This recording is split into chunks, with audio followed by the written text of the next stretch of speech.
শেখ হাসিনা সহ তার দোসররা দুঃশাসন আর দুর্নীতির যে সীমা লঙ্ঘন করেছিল সে কারণেই তাদের পালাতে হয়েছে বলে মন্তব্য করেছেন বিএনপি মহাসচিব মির্জা ফখরুল ইসলাম আলমগীর। তিনি বলেন, এখন আর কোনো ষড়যন্ত্র করে লাভ হবে না। দলের নয়াপল্টন কেন্দ্রীয় কার্যালয়ের সামনে অবস্থান কর্মসূচিতে মির্জা ফখরুল আরও বলেন, শেখ হাসিনার দম্ভ আর প্রতিহিংসার কারণে আওয়ামী লীগ 15 আগস্ট পালন করতে পারছে না।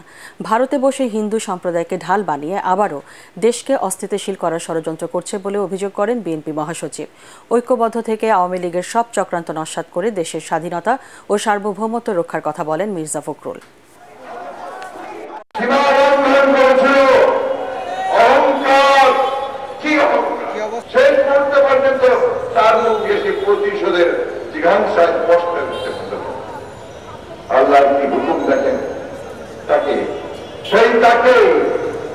একেবারে পালিয়ে যেতে হবে আবার সেই জায়গায় যেখানে তার গোড়াপোতা আছে।